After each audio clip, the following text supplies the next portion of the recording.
Praise Lord परमेश्वर मान धन्यवाद हो परमेश्वर केते अनुग्रह कले आज आपण निकट में आउ गोटे शिक्षा नहीं आसवाई सुजोग देले से ईश्वर को धन्यवाद देवा सहित मु समस्त मोर प्रेज लॉर्ड आम शास्त्र पाठ पढ़ा कलस्य 2 अध्याय 20 पद और 21 पद तुम्बे माने जदि ख्रीष्टों सहित जगतर प्राथमिक शिक्षा प्रति मृत होइछ तेबे मनुष्यर विधि वो शिक्षा अनुसार धर नहीं खाओ नहीं बा छुओ नहीं सांसारिक लोक परी एपरी विधि विधानर कहीं बसीभूत हेउ अछ। प्रभु ए पठित वाक्य उपर आम समस्त को आशीर्वाद करतु। आम ये देखुचु जे सांसारिक विधि विधान दिन थिला संसार विधि अनुसार आम चलुलु दिन आसला आम देखुचु जे को विधि विधान आम पालन करवा दरकार।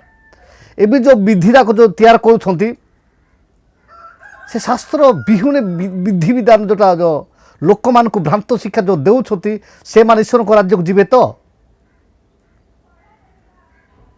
आमर प्रत्येक व्यक्ति लक्ष्य हूँ जे आम जीशु ख्रीष्टर राज्य को जीवा पाइबा स्वर्ग को जीवार आमर लक्ष्य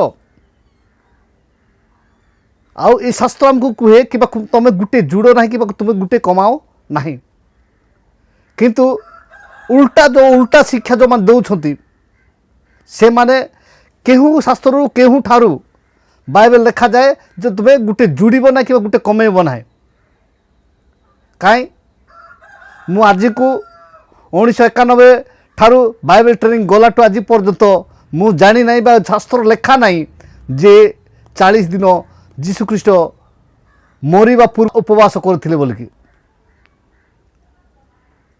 हाँ से प्रार्थना करुले प्रभु मोर पान पात्र दूर कर बोली से प्रभु को निकट निवेदन करुले किंतु तापर कहले तुमर इच्छा मोर इच्छा नुहे तार आत्मा विचलित होउथिला जे सेटा जानिथिले किंतु 40 दिन उपवास सेतेबेले करिनथिले 40 दिन सेतेबेले उपवास करिनथिले 40 दिन से उपवास करथिले जेतेबेले प्रभुंकर सेवा कार्य आरंभ कले सेतेबेले जेतेबेले प्रभुंकर सेवा कार्य आरंभ कले जेतेबेले डुबन नेले तापर आसिला परे 40 दिन उपवास प्रार्थना कला पर से सेवा कार्य आरंभ करथिले शास्त्र हमको प्रमाण दिए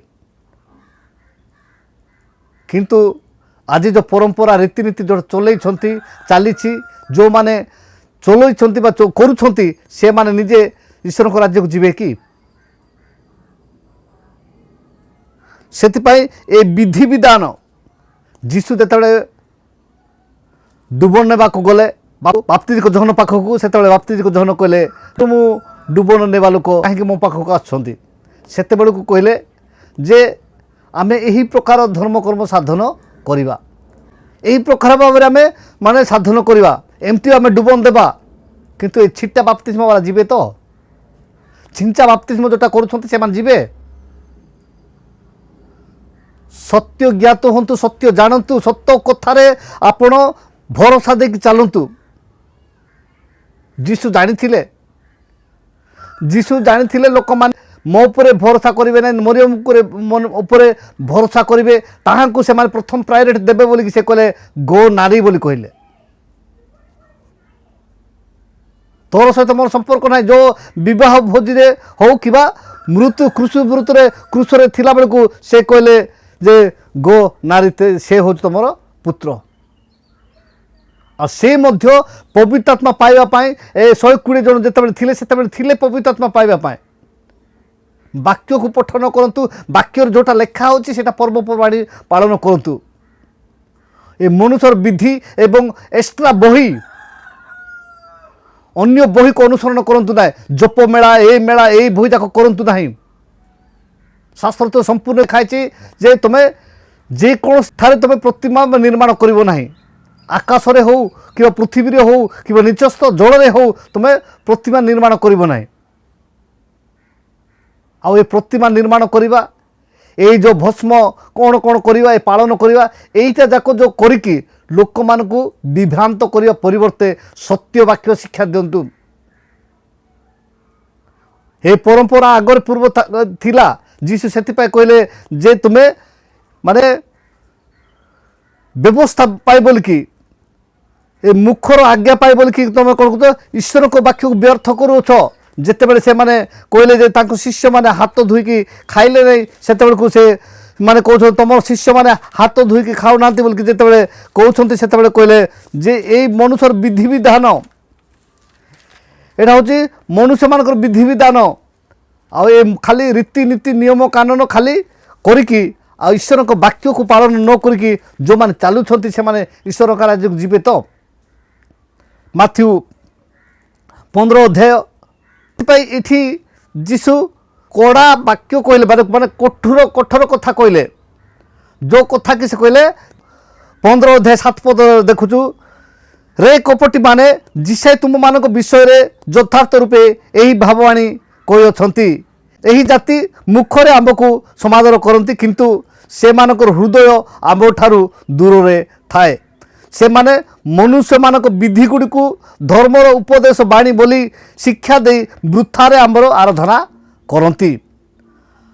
ଆଉ ସେ ଲୋକ ସମୂହକୁ ନିକଟକୁ ଡାକି ସେମାନଙ୍କୁ କହିଲେ, ଶୁଣ ଓ ବୁଝ। ଆପଣ ଶୁଣନ୍ତୁ ଏବଂ ବୁଝନ୍ତୁ ଅରିଜିନାଲ କ'ଣ। ହଁ, ଦିନ ଥିଲା ବାଡ଼ିକୁ ବି ସାପ ସାପ ସାପ କହିଲେ, ହଁ ସାପ ବୋଲି ମାନେ କହୁଥିଲେ ଲୋକମାନେ। ଏବେ ସମସ୍ତଙ୍କ ଚକ୍ଷୁ ଖୋଲିଲା, ସମସ୍ତେ ଶାସ୍ତ୍ର ପଢ଼ିପାରୁଛନ୍ତି। ଶାସ୍ତ୍ରରେ ଯେଉଁଟା ଲେଖା ହେଇଛି ସେଟାକୁ ଅନୁସରଣ କରନ୍ତୁ ଯଦି ପ୍ରକୃତ ଈଶ୍ୱରଙ୍କ ରାଜ୍ୟକୁ ଯିବା ପାଇଁ ଚାହୁଁଛନ୍ତି। କିନ୍ତୁ ଲୋକମାନଙ୍କୁ ବିଭ୍ରାନ୍ତ କରନ୍ତୁ ନାହିଁ, ସତ୍ୟ ଈଶ୍ୱରଙ୍କୁ ପ୍ରକାଶ କରନ୍ତୁ। ଯେତେବେଳେ ଜିହୁଦୀ ଲୋକମାନେ ଭାବିଥିଲେ କେବଳ ଆମେ ବଡ଼ ଜାତି ଲୋକ କେବଳ ପବିତ୍ର ଆତ୍ମା ପାଇବୁ, ବଡ଼ ଲୋକ କେବଳ ଆମେ ପ୍ରଶଂସା କରିବୁ ବୋଲି, ଯେତେବେଳେ ଈଶ୍ୱରଙ୍କ ସେବକ ଈଶ୍ୱରଙ୍କ ବାକ୍ୟ ପରିବେଷଣ କରୁଛନ୍ତି, ସେତେବେଳକୁ ଯେ ବିଜାତିମାନଙ୍କ ଉପରେ ଯେତେବେଳେ ପବିତ୍ର ଆତ୍ମା ଅବତରଣ କଲେ, ସେତେବେଳେ ସେ ଯିଏ ବାକ୍ୟ କହୁଛନ୍ତି ସେ କ'ଣ ମାନେ ଆଶ୍ଚର୍ଯ୍ୟ ହେଲେ। କହୁଛନ୍ତି ଯେ ବିଜାତି ମାନେ ମଧ୍ୟ ଆମ ପରି ସେମାନେ ପବିତ୍ର ଆତ୍ମା ପାଇଲେ। ଯେଉଁମାନେ କି ଆମେ ଭାବୁଥିଲୁ ଏମାନେ ପାଇବେ ନା ବୋଲି ତାଙ୍କର ଧାରଣା ଥିଲା, ସେତେବେଳେ ଆଶ୍ଚର୍ଯ୍ୟ ହେଲେ। ପ୍ରଭୁମାନେ ବାକ୍ୟ କହିବାକୁ ତ କହିଛନ୍ତି, ବାକ୍ୟ ତ ମୁଁ କହୁଛି, କିନ୍ତୁ ଯେତେବେଳେ ବାକ୍ୟ ଯେତେବେଳେ ତାଙ୍କର କାର୍ଯ୍ୟ କଲା, ଯେତେବେଳେ ବାକ୍ୟ ତାଙ୍କ ହୃଦୟକୁ ପ୍ରବେଶ କଲା, ସେମାନଙ୍କ ଯେମିତି ପବିତ୍ର ଆତ୍ମା ପାଇଲେ। ସେତେବେଳକୁ ସେ ଈଶ୍ୱରଙ୍କ ବାକ୍ୟ ପ୍ରଚାର କରୁଥିବା ବ୍ୟକ୍ତି କ'ଣ କହୁଛନ୍ତି ଯେ ଆମେ ଯେମିତି ପବିତ୍ର ଆତ୍ମା ପାଇଥିଲୁ ସେମାନେ ମଧ୍ୟ ସେମିତି ଏକ ପବିତ୍ର ଆତ୍ମା ପାଇଲେ। ଆମେ ଦେଖୁ ପ୍ରେରିତ 10 ଅଧ୍ୟାୟ ଆମେ ଦେଖୁ, ସେଥିରେ ପିତର ସହିତ ଆଗତ ସୁନତ ବିଶ୍ୱାସୀ ମାନେ ସମସ୍ତେ ବିଜାତିମାନଙ୍କ ଉପରେ ସୁଦ୍ଧା ପବିତ୍ର ଆତ୍ମାଙ୍କ ଦାନ ବୃଷ୍ଟି କରାଯିବା ଦେଖି ଆଶ୍ଚର୍ଯ୍ୟ ହେଲେ, କାରଣ ସେମାନଙ୍କୁ ଭିନ୍ନ ଭିନ୍ନ ଭାଷାରେ କଥା କହୁଥିବା ଓ ଈଶ୍ୱରଙ୍କ ପ୍ରଶଂସା କରୁଥିବା ଶୁଣୁଥିଲେ। ସେତେବେଳେ ପିତର ଉତ୍ତର ଦେଲେ, ଏହି ଯେଉଁ ଲୋକମାନେ ଆମ୍ଭମାନଙ୍କ ପରି ପବିତ୍ର ଆତ୍ମା ପ୍ରାପ୍ତ ହୋଇ ଅଛନ୍ତି, ଏମାନେ ଯେପରି ବାପ୍ତିଜିତ ନ ହୁଅନ୍ତି ଏଥି ନିମନ୍ତେ କି କେହି ଜଳ ନିଷେଧ କରିପାରେ? ପୁଣି ସେମାନଙ୍କୁ ଯୀଶୁଖ୍ରୀଷ୍ଟଙ୍କ ନାମରେ ବାପ୍ତିସ୍ମ ଦେବା ନିମନ୍ତେ ଆଦେଶ ଦେଲେ। ପରେ ସେମାନେ କିଛି ଦିନ ରହିବା ପାଇଁ ତାଙ୍କୁ ଅନୁରୋଧ କଲେ। ଆମେ ଏଠି ଦେଖୁଛୁ ଯେ ଏଠି ବିଜାତିମାନେ ମଧ୍ୟ ପବିତ୍ର ଆତ୍ମା ପାଇଲେ। ଆମର ମୁଖ୍ୟ ଜିନିଷ ହେଲା ପବିତ୍ର ଆତ୍ମା ପାଇବା। ଆମର ମୁଖ୍ୟ ଜିନିଷ ହେଲା ପ୍ରଭୁ ଯୀଶୁଖ୍ରୀଷ୍ଟ ମୃତ୍ୟୁମାନଙ୍କ ମଧ୍ୟରୁ ଉଠିଲା ପରେ ଆମେ ପ୍ରକୃତରେ ସେ ଈଶ୍ୱରଙ୍କ ସନ୍ତାନ ଏବଂ ଈଶ୍ୱର ତାଙ୍କୁ ପଠାଇଥିଲେ ବୋଲି ଆମେ ବିଶ୍ୱାସ କରିଅଛୁ। ଯେତେବେଳେ ପୃଥିବୀରେ ଥିଲେ ସେତେବେଳେ ଲୋକ କହୁଥିଲେ ଏ ପ୍ରବଞ୍ଚକ, ଏ ମିଛ କହୁଛି, ମୁଁ ପଥ ସତ୍ୟ ଓ ଜୀବନ, ମୋ ଦେଇ ନ ଗଲେ ଈଶ୍ୱରଙ୍କ ନିକଟକୁ ଯିବ ନାହିଁ, ମୁଁ ଓ ପିତା ଏକ ଏବଂ ମୁଁ ଜଗତର ଜ୍ୟୋତି, ଏଇ ଯେଉଁ ଯେତେଟା ମୁଁ କହୁଛନ୍ତି, ଆଉ ଈଶ୍ୱରକୁ ଛାଡ଼ି ଆଉ କେହି ବି ପୃଥିବୀରେ ମୁଁ ନୁହନ୍ତି। ଇଏ ଯଦି ନିଜକୁ ମୁଁ କହୁଛନ୍ତି ତାହେଲେ ଆଉ ପରୀକ୍ଷା କରିବା ବୋଲିକି ଯେତେବେଳେ ପରୀକ୍ଷା କଲେ, ପରୀକ୍ଷା କଲା ପରେ ପ୍ରମାଣ ହେଲା ଯେ ତାଙ୍କେ ଯେମିତି କହିଥିଲେ, ଦୁଇଟା ଜିନିଷ କହିଥିଲେ ଯେ ମୁଁ ଜୁନୁସଙ୍କ ଚିହ୍ନ ବିନା ଆଉ କାହାର ମୁଁ ଚିହ୍ନ ଦେବି ନାହିଁ। ଜୁନୁସ ଯେମିତି ମାଛ ଉଦରରେ 3 ଦିନ ରହିଲେ, ସେମିତି ମୋତେ ଗର୍ଭରେ ମୁଁ 3 ଦିନ ରହିବି, ତାପରେ ମୁଁ ଉଠିବି। ଆଉ ଗୋଟେ କହିଲେ ଯେ କ'ଣ ଗହମ ବୀଜ ଯଦି ମୃତ୍ତିକାରେ ପଡ଼ି ନ ମରେ ତାହେଲେ ଗୋଟେ ମାତ୍ର ଥାଏ, କିନ୍ତୁ ଯେତେବେଳେ ପଡ଼ିକି ମରେ ତାହେଲେ ସେ ଆଉ ଉଠିଲା ପରେ 100 ଗୁଣ 70 ଗୁଣ ଫଳ ଫଳିବ। ଠିକ୍ ସେ ପ୍ରକାରେ ମୋତେ ମାରିବେ, ତାପରେ ଉଠିବି।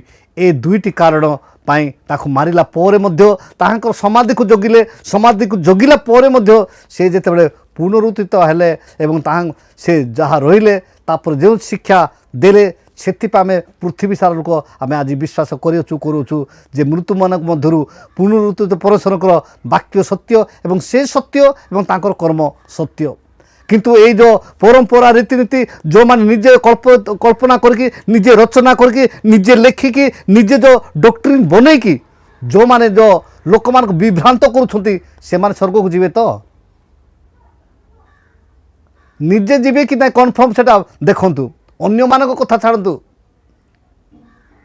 ସେଥିପାଇଁ ଜୋହନ 8:32 ଯୀଶୁ କହିଲେ ସତ୍ୟ ଜ୍ଞାତ ହୁଅନ୍ତୁ, ସେଇ ସତ୍ୟ ଆପଣମାନଙ୍କୁ ମୁକ୍ତ କରିବ। ଆପଣମାନେ ସତ୍ୟକୁ ଅନୁସରଣ କରନ୍ତୁ, ସତ୍ୟ ଯାହା ଲେଖା ହେଇଛି ଈଶ୍ୱରଙ୍କ ବାକ୍ୟରେ ତାହା ଆପଣ ଇଏ କରନ୍ତୁ। ଯେତେବେଳେ ପ୍ରେରିତ ପାଉଲ ଯେ ପ୍ରଚାର କରୁଥିଲେ ସେ 12 ଜଣ ଶିଷ୍ୟମାନଙ୍କ ପାଖରେ ନଥିଲେ, 12 ଜଣ ଶିଷ୍ୟମାନଙ୍କ ପାଖରେ ସେ ନଥିଲେ, କିନ୍ତୁ ଈଶ୍ୱରଙ୍କ ଖାଲି ବାକ୍ୟକୁ ବିଶ୍ୱାସ କଲେ। ଯୀଶୁ ଯେତେବେଳେ କହିଲେ ଯେ ମୁଁ ତୁମମାନଙ୍କୁ ସତ ସତ କହୁଛି, ମୁଁ ଯାହା ଯାହା କରିଛି ତାଠୁ ମଧ୍ୟ ତୁମେ ଅଧିକ ମହତ୍ କର୍ମ କରିବ, ମୁଁ ପିତାଙ୍କ ନିକଟକୁ ଯାଉଅଛି। ଯେତେବେଳେ ଜୋହନରେ ପୁସ୍ତକରେ ଏଇ କଥା କହିଲେ, ସେଇ କଥା ଅନୁସାରେ ଯେତେବେଳେ ପ୍ରେରିତ ପାଉଲ ରୋଗୀମାନଙ୍କ ନିକଟକୁ ଯାଇପାରୁନାହାନ୍ତି ତାଙ୍କର ରୁମାଲ ପଠାଇଲେ, ରୋଗୀମାନେ ସୁସ୍ଥ ହେଲେ। ଏଇଟା ହେଉଛି ଆଶ୍ଚର୍ଯ୍ୟ କର୍ମ ବା ଈଶ୍ୱରଙ୍କ ସେବା କାର୍ଯ୍ୟ। ଆଉ ଈଶ୍ୱରଙ୍କ ସେବା କାର୍ଯ୍ୟକୁ ପାଇଁ ଆପଣ ବ୍ୟତିବ୍ୟସ୍ତ ହୁଅନ୍ତୁ, ଈଶ୍ୱରଙ୍କ ସେବା କାର୍ଯ୍ୟକୁ କରନ୍ତୁ, ତ୍ୱରାନ୍ୱିତ କରନ୍ତୁ। ଏଇ ପରମ୍ପରା ରୀତିନୀତି ଏଇଟା ଆପଣମାନଙ୍କୁ କୌଣସି ପ୍ରକାର ସ୍ୱର୍ଗକୁ ନେବ ନାହିଁ କିମ୍ବା ଈଶ୍ୱରଙ୍କ ରାଜ୍ୟକୁ ଆପଣମାନେ ଯାଇପାରିବେ ନାହିଁ। ସତ୍ୟ ବାକ୍ୟକୁ ଆପଣମାନେ କୁହନ୍ତୁ ଲୋକମାନଙ୍କ ପାଖରେ, ସତ୍ୟକୁ ଆପଣମାନେ ଉପସ୍ଥାପନା କରନ୍ତୁ ଏବଂ ସତ୍ୟ ପରଶର ହେଉଛନ୍ତି ଯୀଶୁଖ୍ରୀଷ୍ଟ, ମୃତ୍ୟୁମାନଙ୍କ ମଧ୍ୟରୁ ପୁନରୁତ୍ଥିତ ପରଶର। ସେଥିପାଇଁ ରୋମିଓ ମଣ୍ଡଳକୁ ପ୍ରେରିତ ପାଉଲ ଲେଖିଲେ ଯେ କ'ଣ ତାହା କ'ଣ କହେ, ଈଶ୍ୱରଙ୍କ ବାକ୍ୟ ତୁମକୁ କ'ଣ କୁହେ ସେଟାକୁ ଆପଣମାନେ ପରିପ୍ରକାଶ କରନ୍ତୁ। ଠିକ୍ ସମୟରେ ପୃଥିବୀରେ ଥିବା ପ୍ରତ୍ୟେକ ଲୋକମାନେ ଆଶୀର୍ବାଦ ପାଇବେ। ସେଥିପାଇଁ କହିଲେ ଯେ ରୋମିଓ 10:8 ଆମେ ଦେଖୁ, କିନ୍ତୁ ତାହା କ'ଣ କହେ, ବାକ୍ୟ ତୁମର ନିକଟବର୍ତ୍ତୀ, ତୁମ ମୁଖରେ ଓ ତୁମ ହୃଦୟରେ ଅଛି, ଅର୍ଥାତ୍ ଯେଉଁ ବିଶ୍ୱାସ ସମ୍ବନ୍ଧୀୟ ବାକ୍ୟ ଆମ୍ଭେମାନେ ପ୍ରଚାର କରୁ ସେହି ବାକ୍ୟ। ଆଉ କେବଳ ବାକ୍ୟ, ଆଦ୍ୟରୁ ବାକ୍ୟ ଥିଲେ, ବାକ୍ୟ ଈଶ୍ୱରଙ୍କ ସଙ୍ଗରେ ଥିଲେ, ସେଇ ବାକ୍ୟ ଦେହବନ୍ତ ହେଲେ, ସେଇ ବାକ୍ୟ ପୃଥିବୀକୁ ଆସିଲେ, ସେଇ ବାକ୍ୟ ଏବେ ମୃତ୍ୟୁବରଣ କଲେ, ସେଇ ବାକ୍ୟ ଉଠିଲେ, ସେଇ ବାକ୍ୟ ହେଉଛି ମୁଖ୍ୟ। ସେଥିପାଇଁ ଯୀଶୁ କହିଲେ ଜୋହନ 15:7 କହିଲେ, ମୋହର ବାକ୍ୟ ଯଦି ତୁମେମାନେ ମୋ ଠାରେ ରୁହ ଆଉ ମୋହର ବାକ୍ୟ ତୁମମାନଙ୍କର ରୁହେ, ତାହେଲେ ଯେକୌଣସି ବିଷୟ ଇଚ୍ଛା କର ତାହା ମାଗ, ତୁମମାନଙ୍କ ନିମନ୍ତେ ସାଧିତ ହେବ। ବାକ୍ୟ ପାଳନ କରନ୍ତୁ। ବାକ୍ୟ କ'ଣ ଲେଖା ହେଇଛି, ଆଉ ଏ ବାକ୍ୟ ବାହାରେ ଅନ୍ୟ ବାକ୍ୟକୁ ଆପଣ ନିଜେ ପ୍ରସ୍ତୁତ କରିକି ଏଇ ବାକ୍ୟକୁ ଲୋକମାନଙ୍କୁ ଉପସ୍ଥାପନ କରନ୍ତୁ ନାହିଁ। ଯାହା ତ କଲେ ଆଜିଠାରୁ ଆପଣ ନିଜେ ପଚାରନ୍ତୁ, ନିଜକୁ ପଚାରନ୍ତୁ। ଯେତେବେଳେ ମାର୍ଟିନ ଲୁଥର ନିଜକୁ ପଚାରିଲେ ଯେ ଆମକୁ କାହିଁକି ଲୋକମାନେ ଭୁଲ ତାଙ୍କର ପାପ ସ୍ୱୀକାର କରିବେ, ଆମେ ତ ମଣିଷ।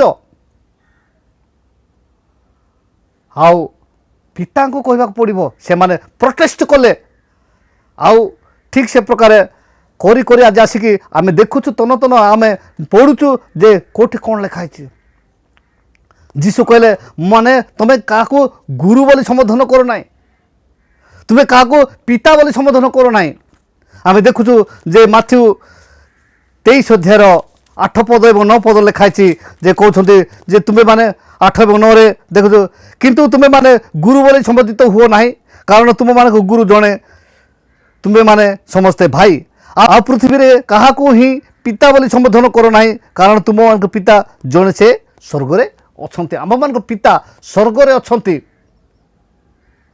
ଆଉ ତାହାକୁ ଆମେ ପ୍ରାର୍ଥନା କରୁ। ଆଉ ଲୋକମାନଙ୍କ ନିକଟରେ ଆମ ପାପ ସ୍ୱୀକାର କରିବା ନାହିଁ, ଆମେ ପ୍ରଭୁଙ୍କ ନିକଟରେ ପାପ ସ୍ୱୀକାର କରିବା, ପ୍ରଭୁ ଆମକୁ କ୍ଷମା ଦେବେ।